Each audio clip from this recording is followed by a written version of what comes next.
Bueno, me he tenido que meter porque estaba lloviendo y es malo que un ordenador se moje.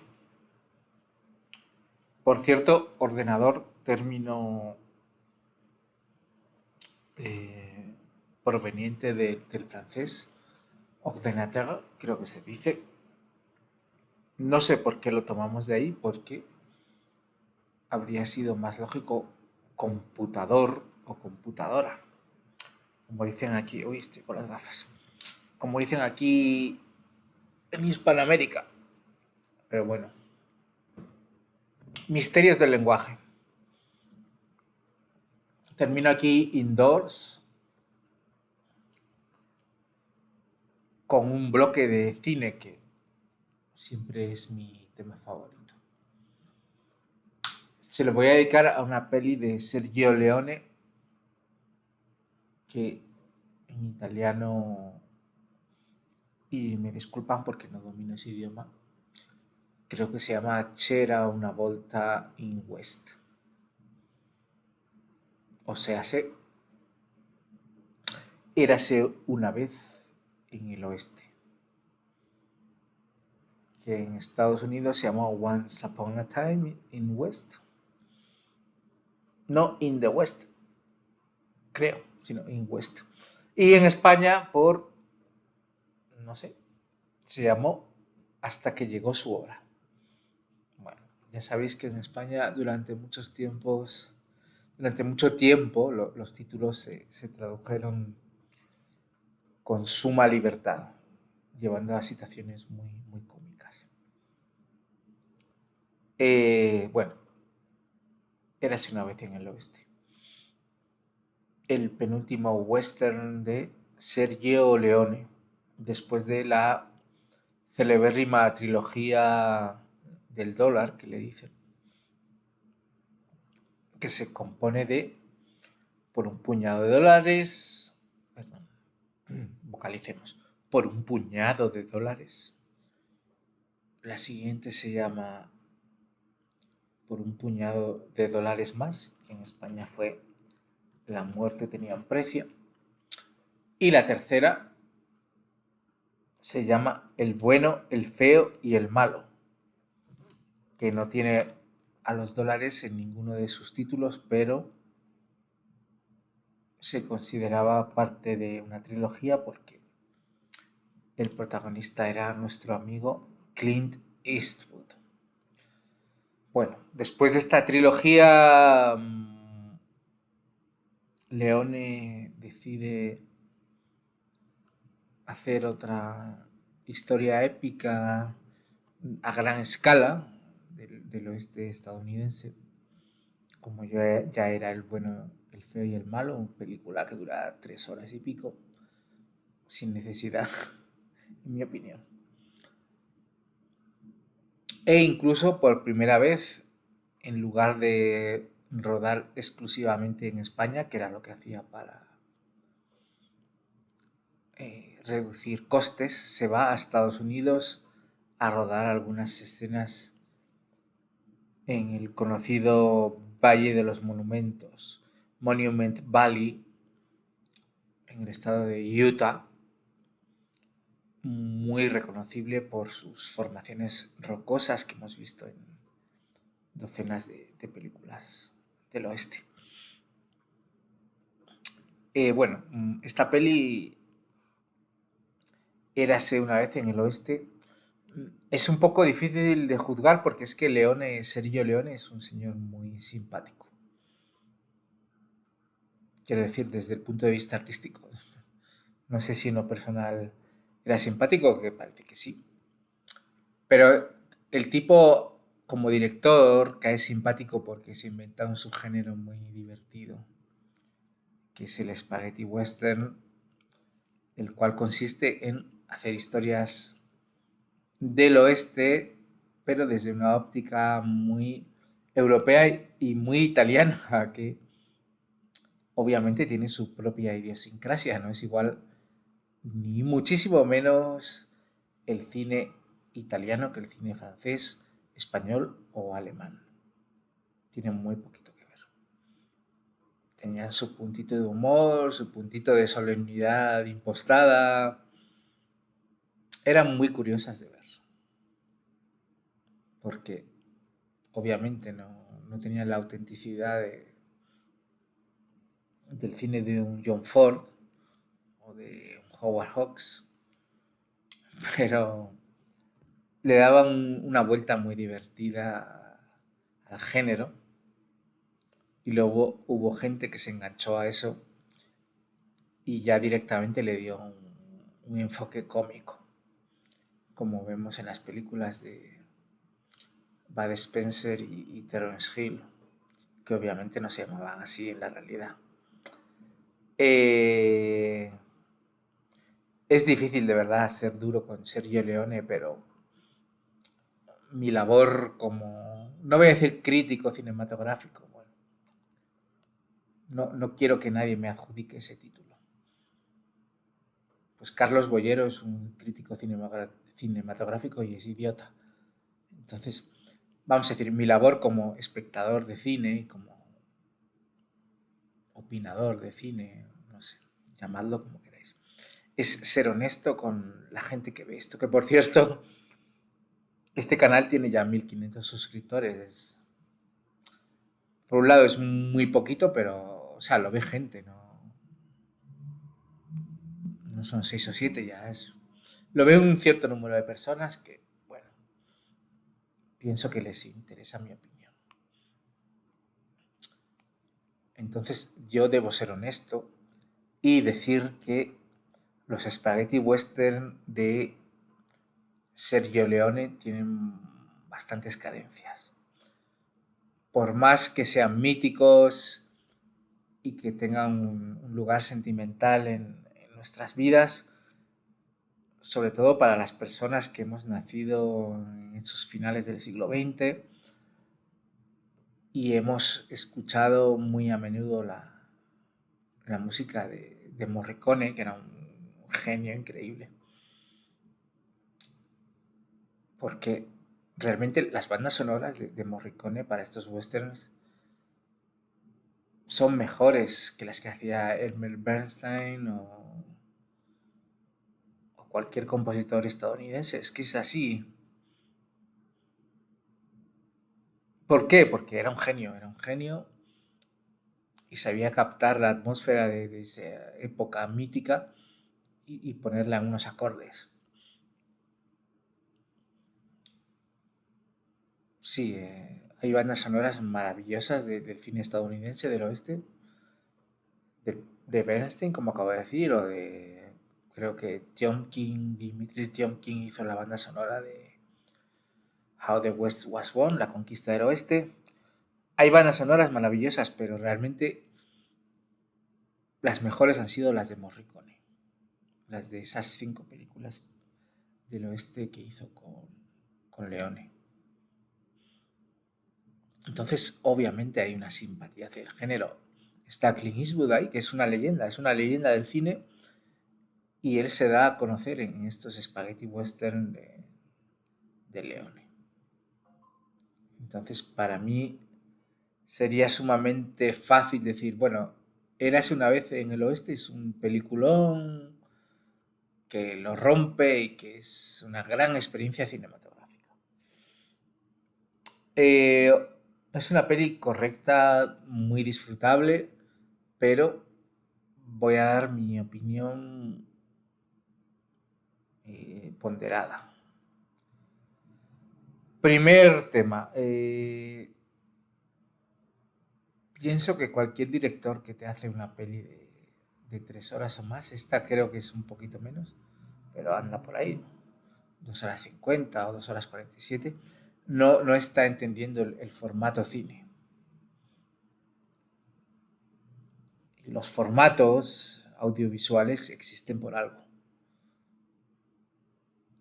Existen porque son eficientes para lo que te están intentando contar. Un videoclip musical dura 3 minutos. Un cortometraje dura entre 4 y 15 minutos, vamos a decir. Un mediometraje, género extinto, pues te está durando a lo mejor 45 minutos. Y el largometraje,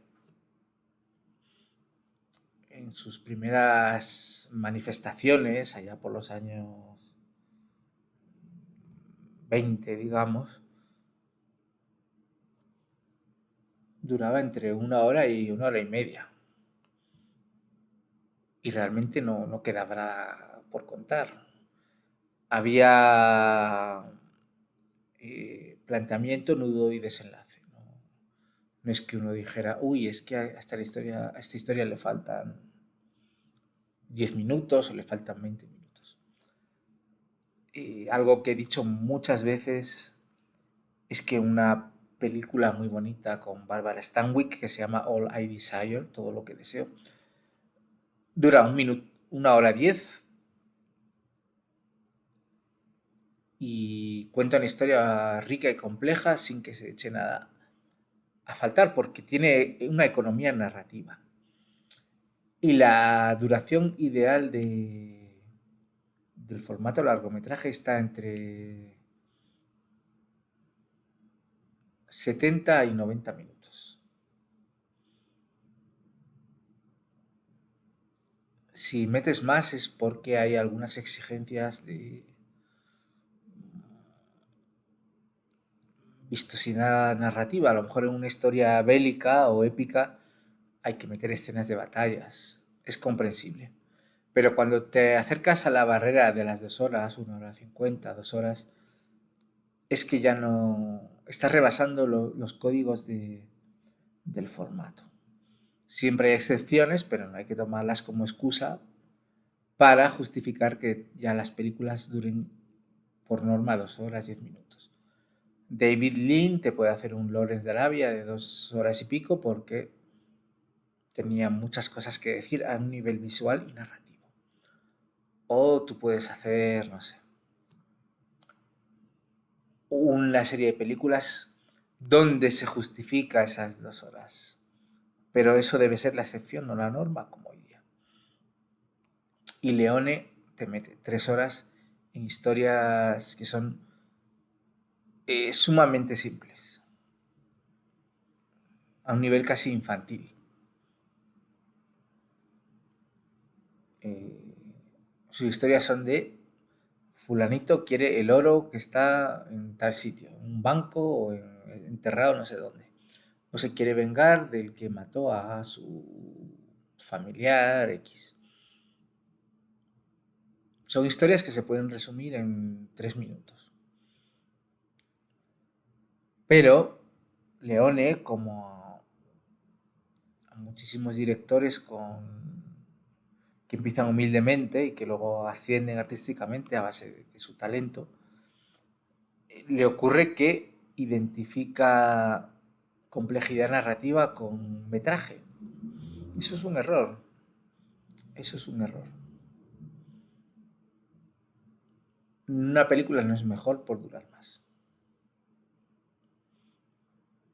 Y si tú no puedes meter tu historia en 90 minutos, ya debes cambiar de formato. Debes irte a televisión, que no tiene nada de malo. Y hacer capitulitos y queda todo súper guay.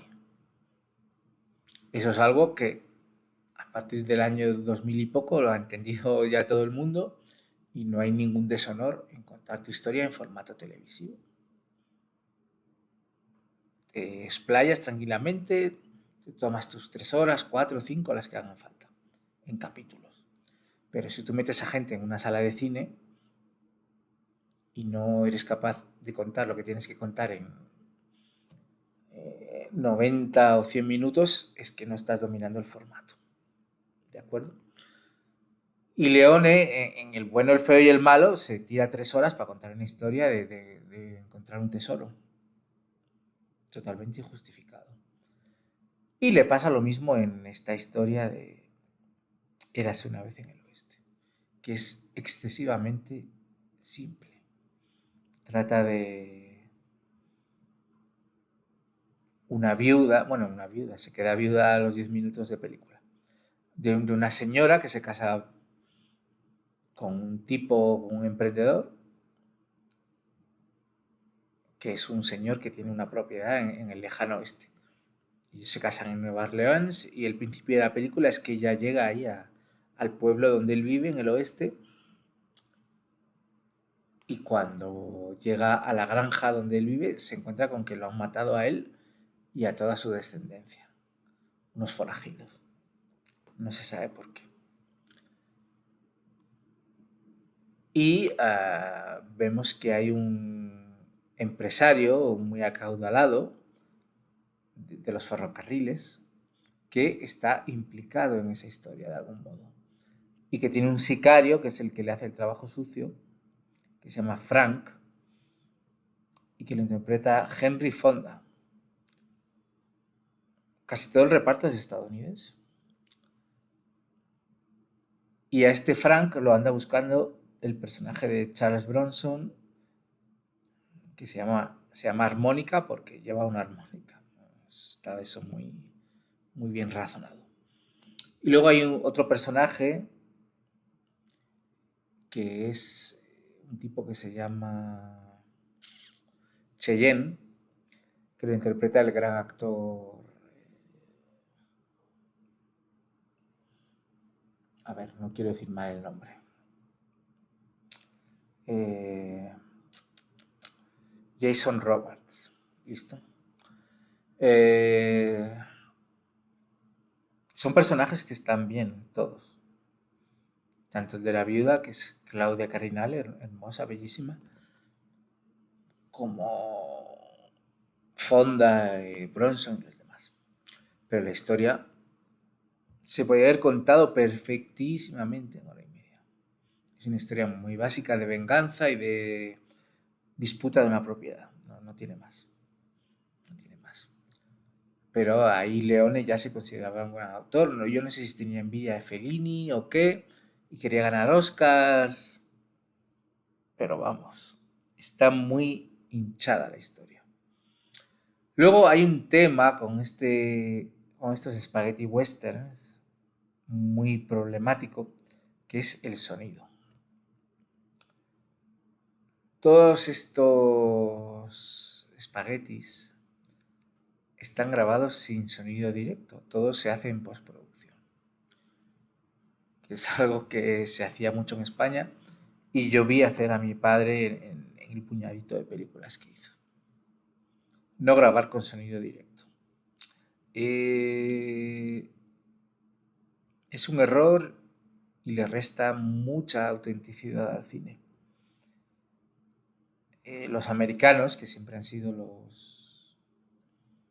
los vanguardistas de esto, de esta industria que es un arte también, jamás han usado el sonido en postproducción. Ellos tenían muy claro que cuando acabó el cine mudo, lo que veía el espectador tenía que ser algo grabado en escena, la voz del actor o de la actriz. Con contadas excepciones, no es que no haya existido el doblaje en el cine estadounidense, pero es muy raro. Es más, cuando ha existido normalmente era para doblar a un único actor que no lo estaba haciendo bien en vivo por lo que fuera, y hay casos muy célebres. A David Prowse, el actor que hacía de Darth Vader, lo doblaba James Earl Jones, como todo el mundo sabe. O el actor que interpretó a Flash Gordon en la película del 80 o 81, se le dobló porque no daba la talla en vivo. O el actor que hizo de El Llanero Solitario en la película más o menos de esos años también. 81, si no estoy yo muy mal. Pero normalmente se considera un fracaso eso. Se considera privar al espectador de algo a lo que tiene derecho, la voz del actor que está en pantalla. A los italianos eso muchas veces le ha dado igual. Por eso Fellini dobló a Anthony Quinn en La Estrada y a mí me parece de risa valorar bien esa interpretación de Queen porque no es su voz. Y esta película, Érase una vez en el oeste, está doblada al 100%. no existe una versión con sonido directo porque no se grabó. O sea, no había micros ahí.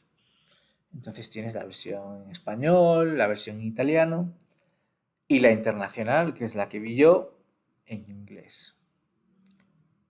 Que vamos a decir que es la más cercana a algo real, porque como la mayoría del reparto era estadounidense y los actores, por lo menos, sí se doblaban a sí mismos, menos Claudia Cardinale y otros. Quiero decir, los estadounidenses se doblaban a sí mismos, pero Claudia Cardinale y los italianos, en varios casos, no se doblaron a sí mismos.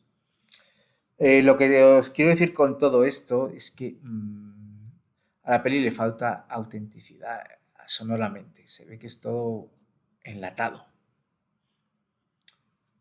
Sí estás oyendo la voz auténtica de Charles Bronson y de Jason Robards y de Henry Fonda, pero es en estudio, no es lo que se captó durante el rodaje. Con todo y con eso, la interpretación de Henry Fonda a mí me encantó en esta peli.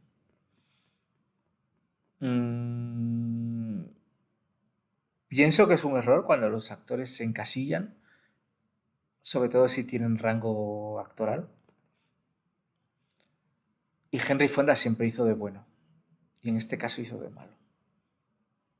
Y creo que la peli se beneficia de ello porque hace muy bien de malo. Hace muy bien de malo, el tipo impresiona. Y es su voz, aunque sea doblándose a sí mismo, pero está muy bien. Pero, lamentablemente, pues al ser un sonido enlatado y además hablando cada actor originalmente en su propio idioma, hay una sensación de falsedad. Por ejemplo, el actor que hace del conductor de carreta que lleva a Claudia Cardinale a la granja al principio, está hablando en italiano. Él decía sus líneas en italiano. Pero cuando se realizó el doblaje internacional, le ponían palabras en inglés, con lo cual no está en absoluto sincronizado el movimiento de la boca con las palabras. Y todo eso queda muy falso. Y hay que decirlo, hay que decirlo. Luego, la historia es simple pero confusa. Te meten detalles ahí que no aportan nada. Claudia Cardinale, su personaje, subasta la granja que ha heredado del marido muerto en un momento dado, no se sabe por qué, con peligro de perderla. Al final se la queda el personaje de Charles Bronson, con lo cual se quedan igual que al principio. No se sabe qué. O sea, se quedan igual porque el personaje de Charles Bronson es aliado de ella, entonces no se sabe qué propósito ha servido esa escena. Hay varias cosas. La subtrama del empresario del tren, que es el jefe de Henry Fonda, quizá complicada en exceso para una historia que no tiene mayor misterio. No sé. Secundarios desperdiciados como Woody Stoddard, que sale 10 minutos. Bueno, la música maravillosa, obviamente. Morricone era el rey del leitmotiv. Un leitmotiv es una melodía que representa una temática o un personaje. En eso está emparentado con el espectacular John Williams. John Williams hacía un leitmotiv para cada personaje. Si tú ves Indiana Jones y el Templo Maldito, pues hay un leitmotiv para Indy, hay uno para Tapón y hay uno para la chica. O si ves Superman, hay un leitmotiv para Lex Luthor, hay uno para Superman, para Lois Lane, etc. Y en Neo Morricone hacía lo mismo, hay un leitmotiv para Armónica, uno para Cheyenne, uno para la chica bonita, Claudia Cardinale, y uno para Frank, el villano. Por ahí maravilloso, pero la peli está sobredimensionada completamente, le sobra fácil una hora. Hay escenas pesadas, como cuando el empresario del tren manda a unos sicarios a matar a Frank. Y hay un tiroteo en un pueblo que se hace largo porque eso lo puedes contar en un minuto con un tipo que lo intenta matar, pero no. Te van pasando por cada uno de los sicarios que intentan matarlo. Tiene muy mal ritmo la escena. Bueno, lo que pasa es que, bueno, se redime todo el film por la estética general, por la música. Pues realmente yo no puedo elogiarlo mucho porque una película a la que le sobra 40 minutos o una hora no la puedes elogiar. Yo puedo alabar la intención y la estética y el género, el subgénero, el spaghetti western y cómo lo plasmaba Leone. Pero si yo hubiera podido sentarme con él, con una máquina del tiempo, le habría dicho, mira, Sergio, quítale una hora a la peli, quítale todo esto que no aporta nada, hazla directa, porque en realidad la historia que estás contando es sumamente simple y crea una experiencia más disfrutable. En fin, Érase una vez en el oeste. Película bonita, entrañable, todo lo que tú quieras. Pero yo he visto por ahí notas en las páginas de cine, en IMDb, Film Affinity, etcétera, de 8, 8 y pico. Bueno, pues es una de esas pelis que se cuela en el canon cinematográfico, que se le hincha la nota mucho y ya está. Pero yo como crítico independiente tengo la libertad de decir que esta peli está sobrevalorada. Vuelvo y repito,